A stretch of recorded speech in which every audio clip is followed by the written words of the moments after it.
बिस्मिल्लाहिर्रहमानिर्रहीम। अस्सलाम वालेकुम, मैं हूं सफिया खान। शामिल करते हैं हेडलाइंस। नवाज शरीफ ने भी वक्त के साथ यू टर्न ले लिया।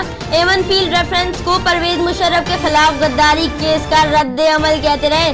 आजल अजीजिया रेफरेंस को मुखालिफिन के इल्जामात करार दे दिया। मियां साहब खलाई मखलूक का बयानिया भी भूल गए। कहा एनआरओ लेना होता तो लंदन से नहीं आते। शहरियों के हुकूक का तहफ्फुज रियासत की जिम्मेदारी है। मुल्क को गुर्बत से निकालने के लिए चीन और मलेशिया के मॉडल सामने रखेंगे। वजीर आजम का लीगल रिफॉर्म्स कमेटी से खिताब। कहा इंसाफ की फराहमी वसाइल पर नहीं, रियासत के एहसास पर मुनहसर है। नया पाकिस्तान हाउसिंग मंसूबे पर भी गौर किया गया। बिलावल भुट्टो की इमरान खान पर गोलाबारी, साथ साथ मशवरा भी दे दिया। कहा इमरान खान अंदरूने सियासत की बातें बैरूने मुल्क करना छोड़ दें।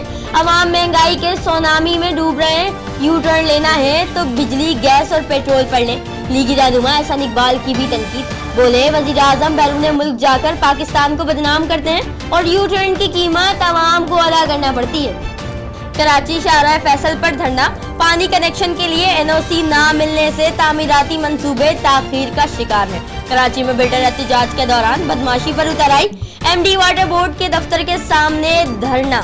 छुट्टी के औकात पर भी बदतरीन ट्रैफिक जाम रहा। कई घंटों बाद वाटर बोर्ड से मुज़ाकरात कामयाब, धरना खत्म कर दिया गया। कराची के हर कोने से तजावुजात के खात्मे का मिशन जारी। बाग़ इब्ने कासिम में 6 मंजिला इमारत मस्मार करने का काम तीसरे दिन भी जारी रहा। ओल्ड सिटी एरिया में भी तजावुजात खत्म करने के लिए ऐलान।